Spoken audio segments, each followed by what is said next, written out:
Hello and welcome mga kabetchang. It's me, your gay detective, Martin Rules, and welcome back to my channel. And you know what time it is. It's Philippine True Crime Stories.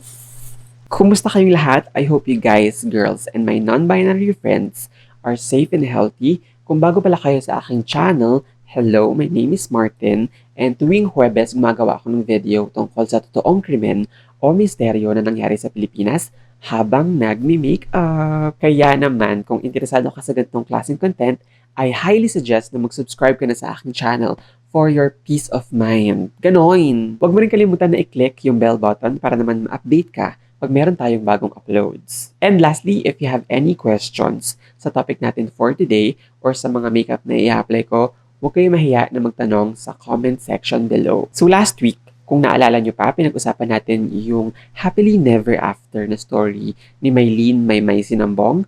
And today naman, we are going to talk about the kidnapping of Cosette Tanjuaquio. By the way, shoutout pala kay Vintage Panda for recommending this case. Kayo rin kung meron kayo nalalaman na true crime or mysteries na nangyari sa Pilipinas, ano bang hinihintay nyo? Before we start pala, if you want to support this channel, you can cash tip any amount sa aking GCash, Paymaya, or aking bank account. Yes, para naman tuloy-tuloy ang ligaya. Ganon. Thank you in advance sa mga magka-cash tip. And yung story natin today is considered shocking case nung 1960s. Kaya naman buckle up bitches. Kasi this one is one hell of a ride. Babala. Ang mga susunod na imahe, istorya at description ay maaaring makapagdulot ng takot. Huwag magpatuloy kung kinakailangan.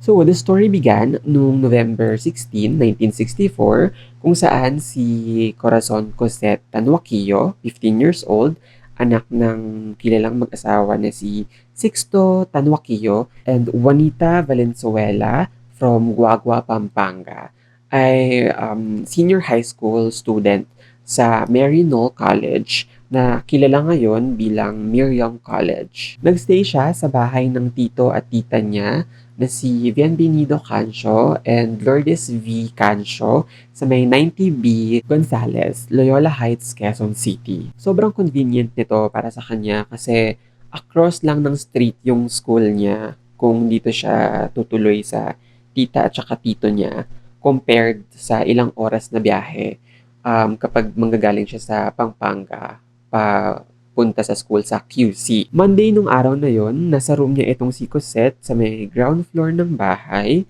and nagpe-prepare siya ng assignment for the next day. Mga 6:30 ng gabi yon, yung uncle niya na si Bienvenido nasa dining table eating his early supper and yung asawa naman nito na si Lourdes attending to him. Suddenly, biglang may nag-rang nung gate buzzer nila. Yung katulong nila na si Corazon Garcia pumunta sa front door to check. And then, sinabi niya sa mga amo niya na merong PC or Philippine Constabulary sa labas at gustong makita or makausap ng mga yon yung may-ari ng bahay. Yung lalaking unang pumasok was in khaki uniform and cap na laging suot ng mga PC soldiers. And later, he was identified as Homer Jinko. Out of the blue, binunot niya yung handgun niya and inutusan si Mr. and Mrs. Cancio na pumunta sa dining room. And behind this Jinko na guy, merong dalawa pang lalaki na nakasuot din ng PC uniform or Philippine Constabulary uniform at meron silang dalawang long firearms na kinilalang si Angel David and Orador Pingol. Nakapwesto sila malapit sa hagdan paakyat and both Pingol and Jinko had their lower faces covered ng transparent plastic material. So, para silang may face shield or whatever. Samantala, si Angel David naman made no attempts to disguise himself.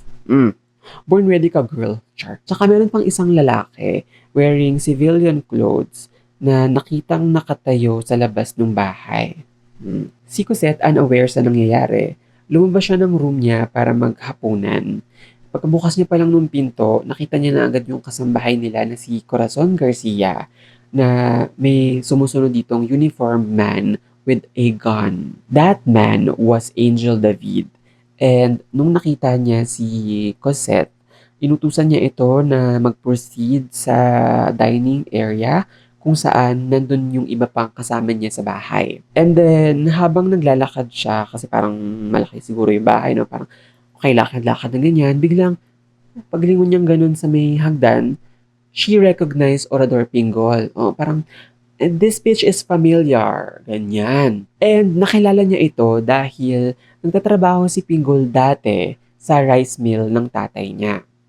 Sa dining room, si Cosette, tito and tita niya, and yung kasambahay were made to squat on the floor with their backs turned to the intruders. And then 10 minutes later, si Jinko na nagbabantay sa kanila ordered Mrs. Cancio to get her money and jewelry. Sinamahan niya si Mrs. Cancio upstairs sa master's bedroom and she produced 150 pesos, which for sure different na yung amount on today's money. Meanwhile, downstairs, pinapunta lahat ni Angel David yung household members sa maid's room and si Mrs. Cancio made to join them pagbaba niya galing sa second floor. Once gathered inside the room, yung mga robbers began asking their names. Nung tinanong na si Cosette, ang sabi niya, siya si Cosette Tanjuaquio. And itong si Jinko ordered her to give him her money. Pumunta siya sa room niya accompanied by David and kinuha niya yung 4 pesos sa kanyang wallet and gave it to him. Nung pabalik naman na sila sa maid's room, si Jinko asked her if she was Cosette. And nung sinabi niyang yes, ang sabi sa kanya, sumama siya sa kanila. On the way out, nadaanan nila yung maid's room kung saan nandun yung tito and tita ni Cosette. And yung isa sa mga robbers ang sabi, huwag sila mag-alala dahil babalik si Cosette. Paglabas sila ng house, sumakay sila sa black na car with 2 men in it. Isang nasa manibela and isang nasa backseat. And binalaan si Cosette na huwag siyang sisigaw or she will be killed. Si Cosette found herself seated sa back ng car habang pinagigitnaan siya ng 2 lalaki. Yung nasa right niya ay in civilian clothes. Yun siguro yung nakita sa labas ng bahay. And kinilala itong si Armando Morales. And yung nasa left niya naman ay nakasuot ng PC uniform. So, pwedeng isa yon sa mga pumasok sa loob ng bahay. Pagkatapos meron pang 3 na naka-uniform seated in front and they ordered Cosette na yumuko and pretend to be asleep. Tinali rin nila yung kamay niya, nilagyan ng adhesive plaster yung mata at bibig for precaution. And then they sped away. After some time, tumigil sila and inilagay si Cosette sa jute sack. Yung jute sack, ano siya? Sako made from eco-friendly material. Oo, alam niyo na yon, basta hindi siya gawa sa plastic. Anyway, after nun, nilagay siya sa compartment and sa haba ng biyahe, she was able to untie herself, loosen the sack, and remove the plaster on her eyes. Pagkatapos nung nakarating na sila sa destination nila, tinanggal si Cosette sa compartment and tinali ulit yung kanyang kamay using a piece of rope. And then inilagay siya sa air raid shelter na pinagtataguan ng mga tao noong panahon ng gera. Dun sa air raid shelter na yon, merong bamboo cot kung saan she fell asleep almost immediately after niya ma-exhaust sa harrowing experience na yon. Little did she know, she will spend 83 days in that dark, damp, and filthy hole in the ground. Samantala sa bahay ng mga Cancio, yung tito ni Cosette na si Bienvenido look for her niece sa second floor ilang minutes nung makaalis yung mga robbers. Nung hindi niya makita yung pamangkin niya, lumabas siya sa street nila and nanghingi siya ng tulong sa mga kapitbahay to report the kidnapping. Makalipas ang kalahating oras, dumating yung police officers from Quezon City, NBI, and CIS agents. And inumpisahan nila yung most massive, frustrating investigation sa bansa. Si Mrs. Cancio naman walang inaksayang oras at agad na ibinalita sa mga Tanjuaquios yung nangyari. Tumawag siya sa Guagua, Pampanga and sinabi na si Cosette was kidnapped ng mga lalaki in PC uniform. And then yung dalawang mag-asawang Tanjuaquios, dali-daling lumuwas ng Maynila and nakarating sila ng alas 10 ng gabi sa bahay ng mga kansyo. Kahit sino naman sigurong magulang na kapag nabalitaan na kinidnap yung anak nila, pupunta yan kahit sa ang lupalop ng mundo, 'di ba? Para lang makagather sila ng information at magkaroon ng lead dun sa investigation. Pero beyond a general account of the incident, no one could furnish a substantial information. Kinabukasan, lumuwas pabalik yung mga Tanjuaquios Papampanga to wait for the demand dahil somehow sure sila na merong darating from the kidnappers. Anyway, 3 or 4 days later, merong dumating na sulat na naka-address kay Bienvenido Cancio, yung uncle ni Cosette, remember? Undated yung letter, pero postmark ito ng Manila, November 17, 1964. It was written in pencil and in block style. And dun sa letter nakasaad na nagdedemand sila ng 200,000 pesos for Cosette safe return. And inaasahan ng mga kidnappers na matatanggap nila yung pera not later than the 21st of the month. Noong November 22 that same year, habang naka-confine sa Manila Doctors Hospital, si Sixto Tanjuaquio, dahil sa shock sa pagkawala ng anak niya, may dumating na 2 letters na ipinakita sa kanya ng mga NBI agents na may hawak ng kaso. Yung unang sulat was the very same letter na natanggap ni Mr. Cancio, pero this time it was typewritten and postmarked sa San Fernando, Pampanga, November 17, 1964. Yung second letter naman still demanding for 200,000 pesos and they moved the deadline to November 23. They also gave detailed instructions sa oras, sa lugar at kung paano ipapadala. Ito naloka ako kasi sa sobrang detailed, pati yung number of currency and their denominations kasama, pati yung tono ng sulat threats Cosette's life in case the instructions were not followed. Nakasaad pa sa letter yung emissary na magde-deliver ng money as Tanjuaquio's trusted man na nagngangalang Rodolfo Manalo. Meron ding handwritten note in English from Cosette na naka-address sa mom niya, saying she was in good hands and pleading her captor's demands be complied with. Noong November 25 naman, 1964, the Cancio family received another typewritten letter na naka-postmark sa Manila, November 24, that same year. It was a short message ordering Cancio na i-deliver yung kasama nitong sulat na sealed envelope kay Sixto Tanjuaquio ng 4 p.m. that same day. Imbes na gawin ni Bienvenido Cancio yung nakasaad dun sa sulat, isinurrender niya yung mga yun kay Diosdado Lagman ng NBI, the same person na hiningaan ng tulong ng mga Tanjuaquios nung nakidnap si Cosette. Sa loob ng sealed envelope ay another letter na naka-address kay Sixto Tanjuaquio at Rodolfo Manalo, yung chosen emissary ng mga kidnappers. Remember? Pinagsabihan ng mga kidnappers itong si Sixto for not keeping to himself yung contents nung last letter instruction. Pero he was given a last chance para isalba yung buhay ng daughter niya by complying strictly with the new set of instructions for Rodolfo to follow. So yung bagong itinerary ay by 4 o'clock in the afternoon, dapat nasa Aroma Restaurant and Cafe, corner Claro M. Recto at Rizal Avenue itong emissary ng November 25. At magstay si Rodolfo sa restaurant hanggang 6:30 p.m. And nakasaad doon sa letter na meron fatal consequences kapag hindi nasunod yung instructions. However, hindi natuloy o nagawa alinsunod sa sulat dahil na-receive lang ng mga Tanjuaquios yung letter noong November 25 sa Guagua. So, pagpasensyahan nyo na kung medyo may kaingayan, ano? Oo, kasalukuyang naulan dito sa amin ngayon. So, bear with me. Okay, going back, marami pa silang na-receive na letter pagkatapos nito, tulad nung November 29, 1964, naka-address naman yung letter sa nanay ni Cosette. Nakasaad doon yung bagong instructions for Rodolfo, pero he lost courage at the last moment.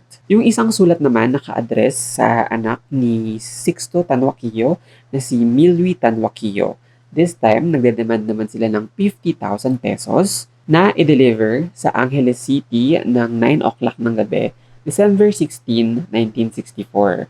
Kapag hindi nasunod yung kasunduan, pupugutan nila ng ulo si Cosette. December 20 naman that same year, nakareceive ng letter yung niece-in-law ng mga Tanjuaquios, and ang nakasaad dun sa letter ay pinapamove yung delivery date ng December 23. The next year, 1965, early January ito, si Father Jose de la Cruz, whom the letter was addressed, brought the said letter kay Sixto Tanjuaquio, which dated December 26, 1964, demanding an increase from 50,000 pesos to 100,000 pesos. At pinili ng mga kidnappers na ito si Father as their new emissary. Ganoon. Kaso nga lagpas na yung date, pero meron silang follow-up letter. Fairness daming tinta ng typewriter However, hindi pinayagan ng mga superiors niya itong si Father Jose na i-execute yung plan dahil yung meeting place daw ay public dancing hall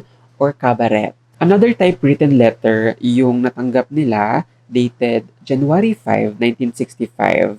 Pero hindi ito nagawa ni Father Jose dahil na-receive lang nila ito the day after. Pati yung mga sumunod na mga letter. So, ang may problema talaga dito yung letter sender. Charot. Anyway, para naman hindi sayang tinta ng typewriter nila, let me share some letters with super detailed instructions. Dibain? Okay, Tuesday, January 19, from 8 o'clock in the morning, place your jeep in front of your residence. Do not move it away from there until 10:30 in the evening that same day. At exactly 10:25 on the same night, bring the money down from your house to the jeep and leave exactly at 10:30. Switch all your lights and proceed to Angeles City at the rate of 20 to 30 miles per hour. Park your jeep on the ramp near the Star Apple tree in front of MSC Sacred Heart Seminary. Leave your jeep outside the fence. You enter by walking through the gate. Stop and wait under the apple tree. You can sit facing the seminary. Do not forget to bring flashlight. Be sure you're already there at 11:30. In between 11:30 and 12 o'clock midnight, my men, together with your daughter, will give you the signal of their presence by flashing their flashlight towards you 2 times. Answer them by flashing your flashlight 3 times towards them. Then your daughter will call you. You answer back by calling her name. But that is all to be shouted off. Do not move from your place. They will be the one to approach you. Once in front of you, you can have your daughter in your arms, but you are guarded with the one holding the submachine gun, while the other fellow is checking and counting the bundles of money. Once found correct, our men will bid you goodbye. Then you can go home peacefully, but once the money were found incorrect or some kind of foul play, you will know what will happen. Si Father Jose de la Cruz, yung nirequest ng mga Tanjuaquios to do the job since he was close to the family and knows Cosette personally. With his superior's permission, Father Jose left Guagua ng 10:30 p.m. of January 19. Minamanehan niya yung top-down jeep with a bag of money na naka-place under his right leg. From Guagua, he proceeded to San Fernando and to Angeles City kung saan dumating siya few minutes bago mag 11:30. He went directly sa Sacred Heart Seminary and parked the jeep in front of the gate. At naglakad siya with a bag of money towards the Star Apple Tree. Nag-intay siya doon hanggang 3 o'clock na madaling araw pero walang sumipot. Out of frustration, he gave up and went inside the Sacred Heart Seminary building.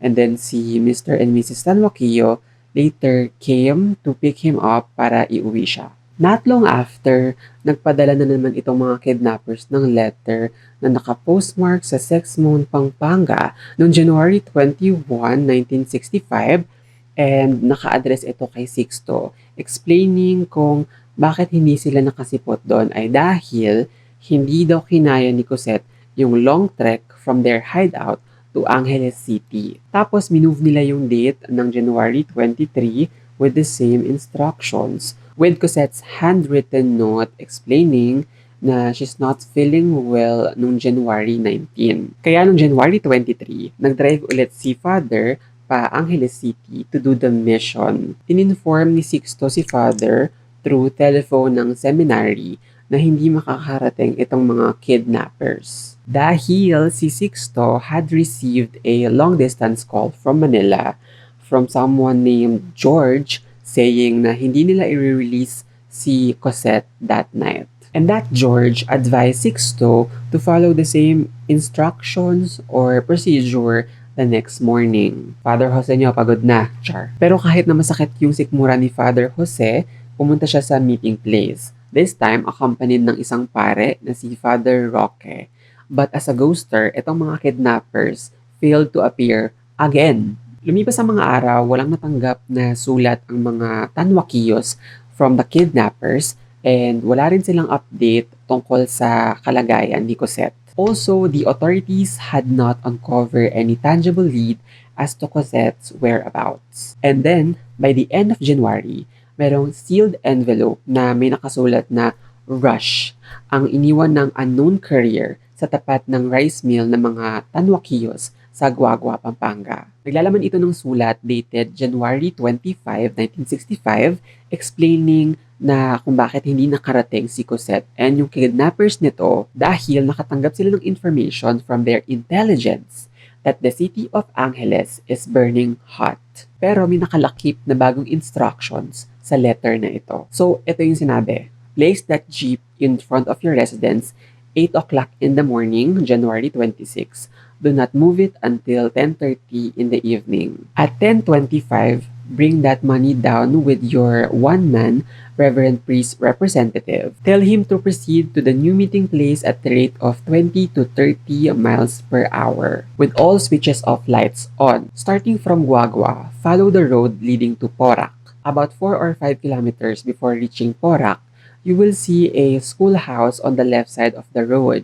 The name of the school is Mababang Paaralan ng Pulong Santol. Park the jeep in front of the gate, put out the lights, and stop the engine. Do not step down until you see a 2 flashes of signals from a flashlight coming from the general direction of the one of the buildings.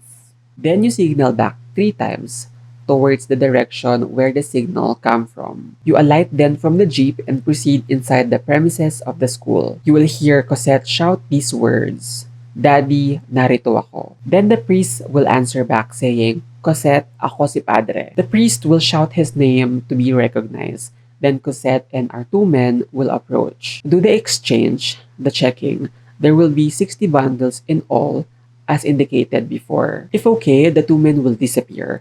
And then you stay in the jeep for 15 minutes, then go home. I beg you, Mr. Tanjuaquio, if you make any funny secret markings on the bills, you will never live in peace from then on. Now, if your jeep does not appear at 8 o'clock in the morning, January 26, we will understand. There will be no reason for us to appear too on the meeting place, and no more further reasons for us left to appear anymore. Or if we do, it will take another time. Maybe 2 or 3 months, or 2 or 3 years. That depends upon the superiors, because it is too risky on our part to have your daughter exposed too much on contaminated places. So avoid that risk. If we can't make exchange now, she will be moved back in the safety line. The new suggested place is good and satisfactory for us, and the most for you, let's ignite the flame to get us into a whirlpool again. We hope we don't this time. Kaya naman, nung 10:30 ng gabi,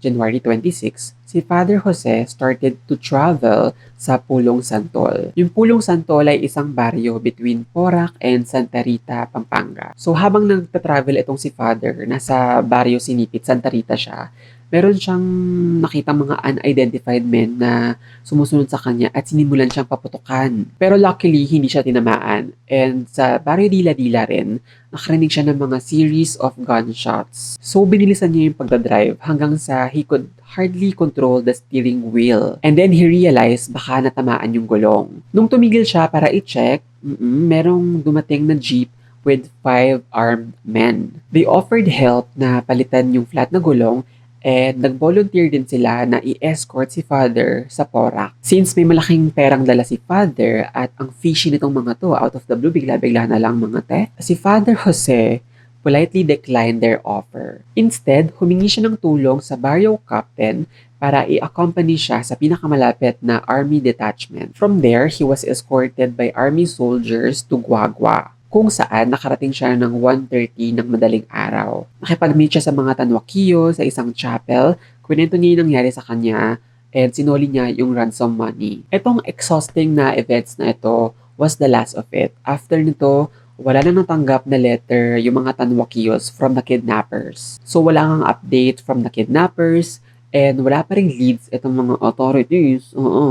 Kaya naman yung mga Tanjuaquios left with no choice but to wait. And then noong February 6, 1965, si Josefina Chan and Lilia Morales ay nahuli na nagbebenta ng counterfeit na peso bills sa isang kainan sa Caloocan City. Nung in-interrogate sila ng Philippine Constabulary sa Camp Crame, itong dalawang to shared an information about dun sa source ng bogus na pera. The next day, February 7, may team na inorganize para pumunta dun sa place na ibinigay nitong dalawang babae. So, pumunta sila sa Barrio Magsaysay, Guagua, Pampanga, kung saan nakatira itong pinagkukunan nila ng counterfeit peso bills. Nung marating ng organized team yung bahay, merong dalawa dun sa organized team na yun yung dumiretso sa backyard, and they saw a pig pen. And then may nakita silang cover sa small portion ng sahig ng pig pen na ito, and yung isa sa kanila pulled the cover handle, and may nakita silang hole pababa. Nung ibabalik na nila yung takip,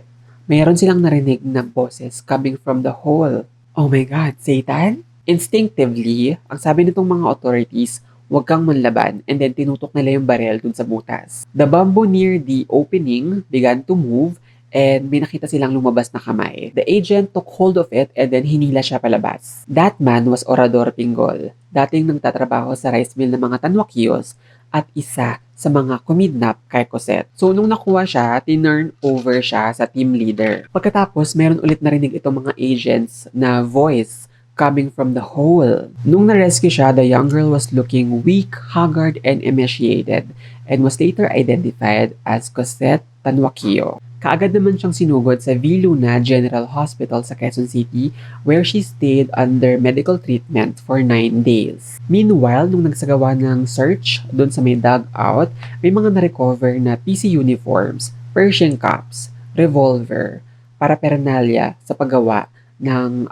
counterfeit bills. Dinala si Pingol sa CIS office sa may Camp Crame for interrogation, and nagbigay naman siya ng kanyang statement that very same day. Minention niya na a certain boy and Teodoro Guevara yung companion niya sa paggawa ng kidnapping. Pero hindi niya maibigay yung specific information tungkol sa identities at residence ng mga ito. Kaya the next day, yung CIS agents and NBI headed by Attorney Berlin Castillo, bumalik dun sa bahay ni Pingol sa may barrio Magsaysay para mag-conduct ng detailed search dun sa premises. Inside the dugout, may nakita silang copies ng letters, articles, at documents, pati na rin yung mga notes ni Cosette para sa parents niya. So they resumed the interrogation kay Pingol gamit yung mga documents na nakalap nila dun sa may dugout. And malaloka kayo mga te, dahil since na-feel niya na parang caught off guard siya and dead end na, so he broke down and confessed na yung mga companions niya sa kidnappings ay si Homer Jinko, Angel David, and Armando Morales. And then noong February 9, he agreed to accompany NBI and CIS agents para mahuli itong mga kasabwat. Merong dalawang team na inorganize. Yung isa headed to Guagua, Pampanga, kung saan hinuli or nahuli si Homer Jinko, and then sa Barrio Magsaysay, nahuli naman si Armando Morales. At sa Santa Rosa Pilar, Bataan naman, nahuli si Angel David. Pumunta rin itong team sa Florida Blanca and proceeded dun sa bahay nung nagngangalang Francisco Capulong para i-recover yung typewriter na ginagamit nila pang ransom note. Kinonfirm nitong kapulong na hiniram ni Pinggol itong typewriter for some time pero sinauli rin. And then nag-search ulit yung otoridad sa bahay ni Pinggol and this time they found firearms na nakabaon sa may ilalim ng basurahan malapit sa kusina niya. Pagkatapos, yung NBI agents, Pinggol and Mrs. Cancio went to Angeles City para i-recover sa dalawang pawn shop yung transistor radio and ladies' wristwatch na kinuha nila on the night of kidnapping. Noong February 11, 1969 or 1970, niresume yung interrogation kay Pinggol and sa 139 na question, sinagot niya yon in detail. And ito nakakatawa dahil ang sabi niya, in his defense, yung crime niya daw ay hindi kidnap for ransom. I know, bullshit, right? And then he proceeded, the day of kidnapping, November 16, 1964, wala daw sa isip niya na kidnapin si Cosette. Kasi nung afternoon daw na yon, he had a business appointment sa old acquaintance niya na nagngangalang Teodoro Guevara. Nag-meet sila sa Cubao, Quezon City, and then after that, nag-drive sila using his car, yung sasakyan ni Pinggol, to see itong friend ni Guevara sa Marikina. Hindi niya raw ito kilala at inintroduce lang daw sa kanya to sa pangalang Boy. Yung business appointment nila na hindi nag-go through, instead, pinupose itong Guevara na i-rob nila yung isang bahay sa Quezon City which turns out to be the house of Cancio family. According to him, it was a surprise daw nung makita niya si Cosette dun sa bahay. Wow, kami rin na surprise te. And then sinuggest niya kay Guevara na kunin si Cosette and gawing hostage after the robbery. And yung naisip niya to dahil yung idea niya, sabi niya, okay, after ng robbery na ito, papampangan naman tayo. Oo. So, i-drop off natin si Cosette sa may San Fernando para from there, mag-proceed siya pauwi sa Guagua. What in the motherfucking lies na Manila is this? The lies. The lies. Anyway, upon reaching San Fernando, meron siyang mga naalalang mga personal grudge niya against dito sa tatay ni Cosette na si Sixto. At naisip niya na magandang opportunity ito para makapaghigante. Kaya ang ginawa nila ni Guevara, pumunta sila sa may baryo Magsaysay sa bahay ni Pinggol at itinago si Cosette sa isang dugout na naging tirahan niya for 83 days na ilang blocks away lang sa bahay ng mga Tanjuaquios. I know you know that his testimony was shit. Who would believe that improbable defense? Hindi niya nga maibigay yung specific identities and tirahan nitong Teodoro Guevara and a certain boy. At bakit bigla na lang nang change yung plan from robbery to kidnapping with a very vague reason na meron siyang galit sa tatay ni Cosette. Also, ang fishy lang na ang napili nitong Guevara na i-rob na bahay ay yung mga Cancio na at that time nakatira si Cosette. Yung mga gantong bagay kasi is meticulously planned, 'di ba? Kaya ang joke time lang na biglang mag-switch or mag-change ng plan. At yung pag-take ng hostage with them na wala naman sa plano ay risky dahil maaaring ma-jeopardize nga yung plan nila. At sila na rin. Pati yung statement niya na wala siyang balak kidnapin si Cosette ay contradicting sa numerous letters na natanggap ng pamilya Cancio and Tanjuaquios, demanding for enormous amount of money. Ang sabi naman ng korte tungkol sa confession ni Pinggol, yung statements niya daw were not true after ma-recover yung mga incriminating documents and objects dun sa dugout. Anyway, naalala nyo ba nung nag-broke down siya at sinabi niyang companion niya sa kidnappings, si Morales, Jinko at David, nasabi niya raw yon dahil he was being maltreated by CIS agents. Sabi naman ng court, he could have complained it sa Fiscal Miguel Halili and Prosecutor Jesus Vergara. He was not deprived of any opportunity to communicate with lawyers and relatives. Pero hindi niya ginawa.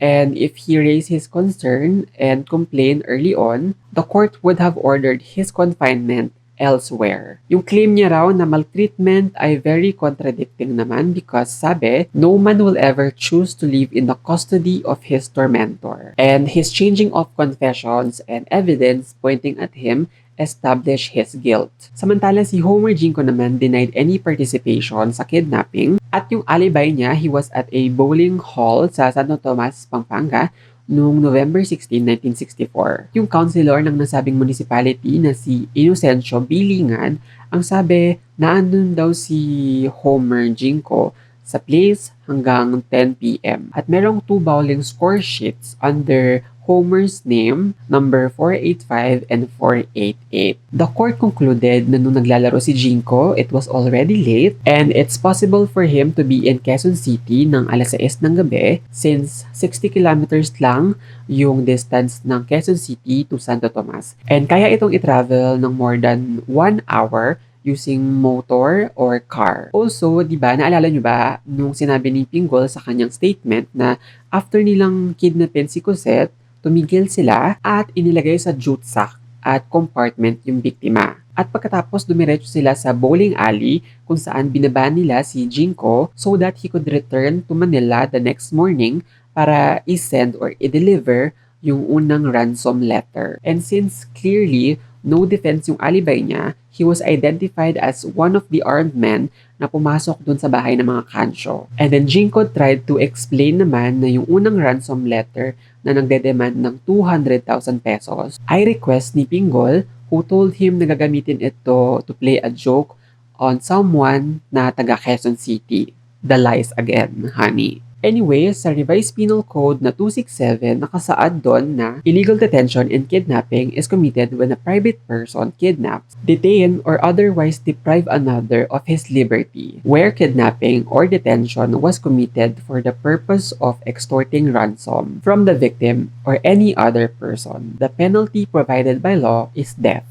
Kaya naman si Judge Honorable Placido C. Ramos, Presiding Court of First Instance of Quezon City, rendered his verdict in a 137-page decision. The death sentence was imposed to Pinggol and Jinko at reclusion perpetua naman kay Morales at David. Eventually, because of the carried recommendation to the President, si Pinggol and Jinko were commuted to life imprisonment. So that is the kidnapping of Cosette Tanjuaquio. Let me know your thoughts in the comments below. Grabe, feeling ko 83 days din akong tumalak sa haba ng pinagdaanan ni Cosette. Oo, ang satisfying lang na kapag may mga gantong krimen, nahuhuli yung akusado, diba? Pero hindi natin alam, baka may mas bigger fish pa sa likod ng mga suspects.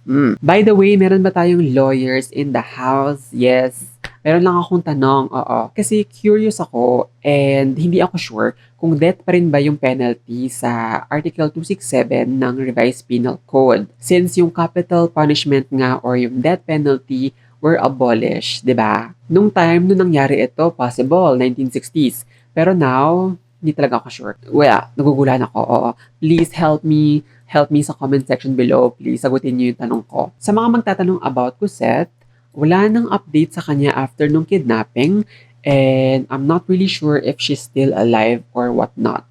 So yeah, that's it for today. Thank you so much for watching and as always, please keep safe and healthy and I'll see you guys next Thursday. Bye!